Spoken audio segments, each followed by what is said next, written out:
Bharatiya Janata party के प्रदेश के महामंत्री और लोकप्रिय सांसद श्री सुब्रत पाठक जी, लोकप्रिय सांसद श्री बीपी सरोज जी, भारतीय जनता पार्टी के जिला के प्रभारी श्री केके सिंह जी, निषाद पार्टी के जिला के अध्यक्ष श्री प्रेम नारायण निषाद जी, अपना दल के लाल बहादुर पटेल जी, महाराष्ट्र सरकार के पूर्व मंत्री श्री कृपा शंकर सिंह जी, विधानसभा के प्रभारी श्री अवधेश सिंह सारथी जी, जिला उपाध्यक्ष विजय पटेल जी, जिला महामंत्री मनोज दुबे जी, राजेश सोनकर जी,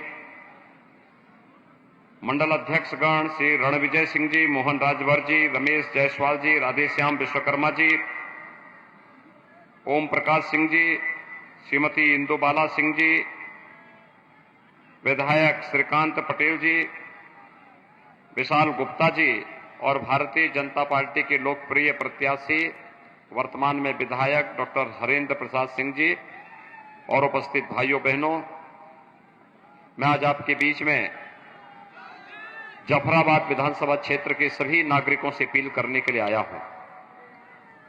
भाइयों बहनों, 6 चरणों के चुनाव पूरे प्रदेश के अंदर संपन्न हो चुके हैं और कमोवेश लगभग हर विधानसभा सीट पर मुझे जाने का अवसर प्राप्त हुआ है। 6 चरणों में चुनाव की प्रक्रिया पूरा होने के बाद मतदान के जो रुझान आए हैं उसमें भारतीय जनता पार्टी प्रचंड बहुमत के साथ सरकार बनाने जा रही है और भारतीय जनता पार्टी की सरकार की आहट को सुनकर के सपा बसपा के तमाम नेताओं ने विदेश भागने के लिए अपनी बुकिंग भी प्रारंभ कर दी है। ये तो तीसरे चरण से ही उनका प्रारंभ हो गया था और इसीलिए आज मैं आपके पास आया हूं कि भारतीय जनता पार्टी ने जो कहा सो करके दिखाया। याद करिए, 5 साल पहले मैं यहीं पे आया था और तब मैंने क्या कहा था? मैंने कहा था अयोध्या में राम मंदिर का निर्माण केवल भारतीय जनता पार्टी करा सकती है, कोई और नहीं करा सकता। आज अयोध्या में भगवान राम का भव्य मंदिर का निर्माण कार्य प्रारंभ हो गया है ना।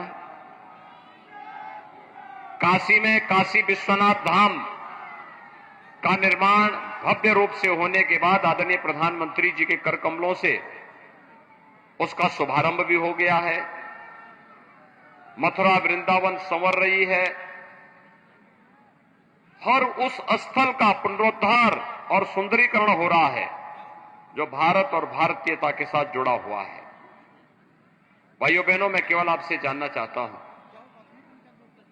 क्या 2017 के पहले जफराबाद में या जौनपुर जिले में बिजली आती थी क्या? बताने में संकोच मत करना। आती थी तो हां बोलिए, नहीं आती थी तो मना कर दीजिए। बिजली आती थी? नहीं आती थी। और आज बिजली मिल रही है कि नहीं मिल रही है? बिजली है ना, कोई शिकायत तो नहीं। भाइयों बहनों, बिजली के देने के नाम पे कोई भेदभाव तो नहीं होता है।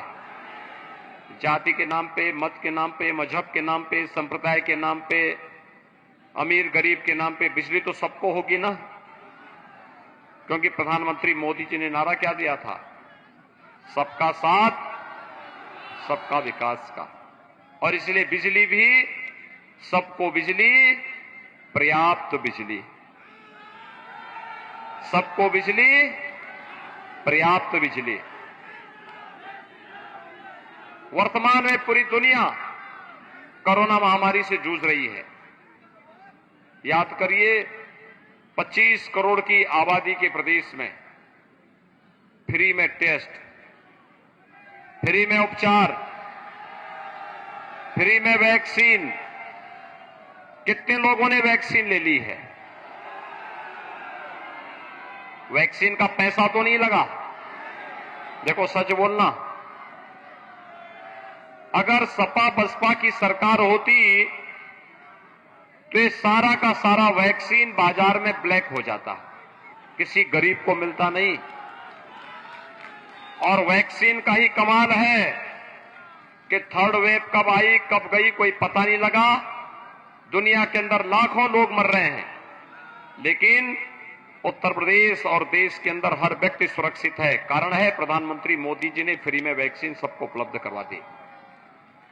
भाइयों बहनों, मुझे एक बात बताइए, कोरोना कालखंड में हर गरीब को 2 बार राशन मिल रहा है कि नहीं मिल रहा है? राशन के साथ दाल, तेल और नमक क्या 2017 के पहले मिलता था क्या? नहीं मिलता था ना।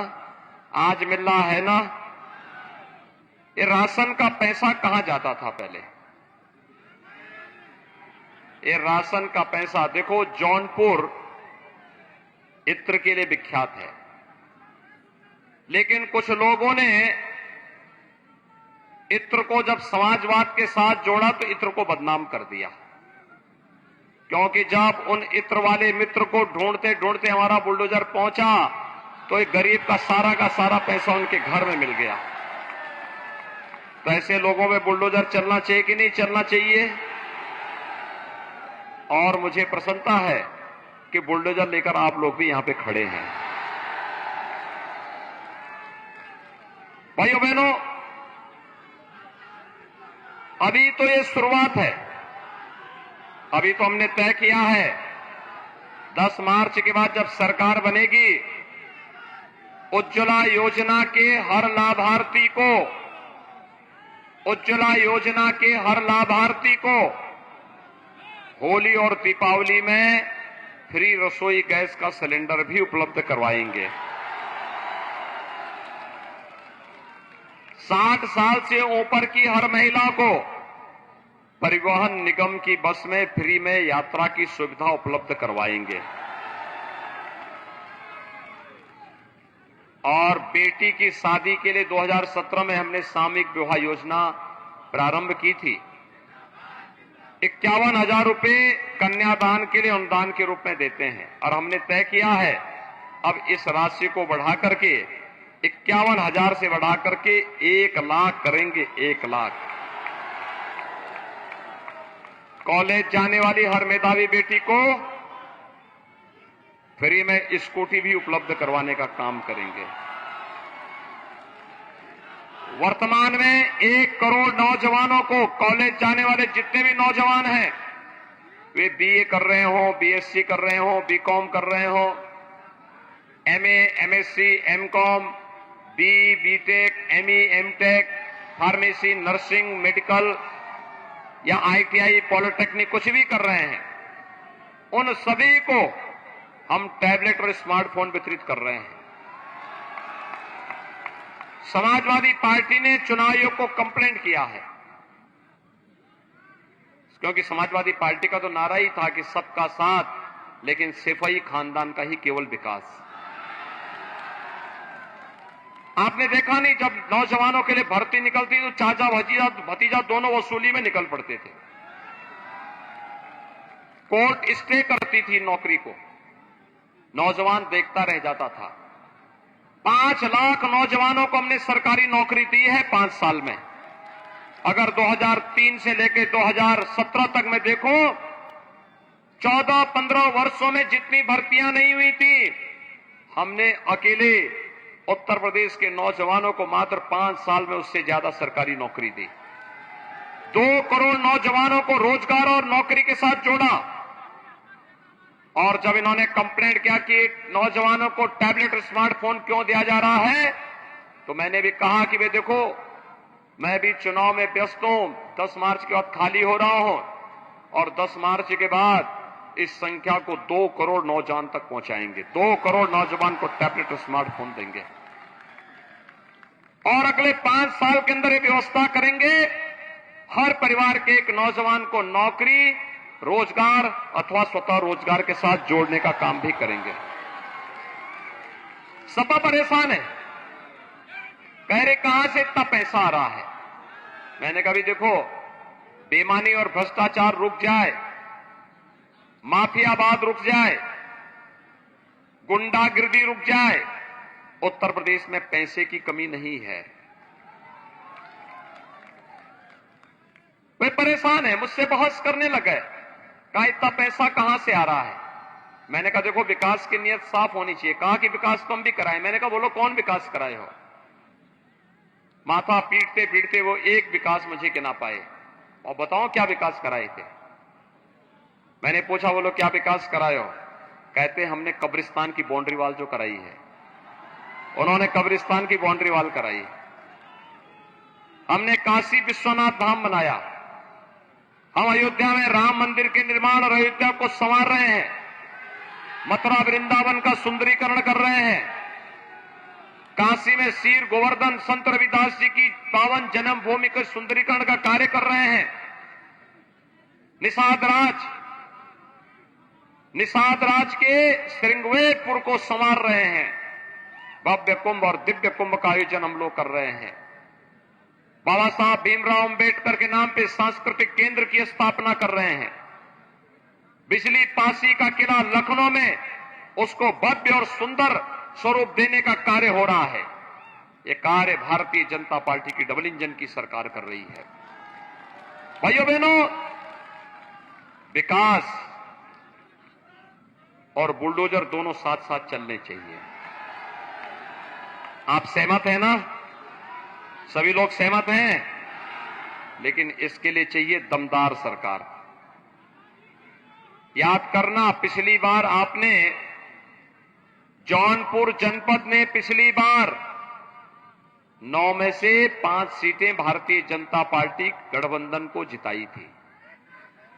इस बार क्या 9 की 9 सीट भारतीय जनता पार्टी और गठबंधन सहयोगियों को जिताएंगे? हमारे भारतीय जनता पार्टी के जिताएंगे। डॉक्टर हरेंद्र प्रसाद सिंह को यहां से चुनाव जिता के भेजेंगे। देखिए, जब आपके यहां से कोई डॉक्टर चुनाव जीत के जाता है और डॉक्टर सेवा के कार्य से जुड़ा हुआ है, आपके सुख दुख में सहभागी बनता है, तो आपका सम्मान बढ़ता है।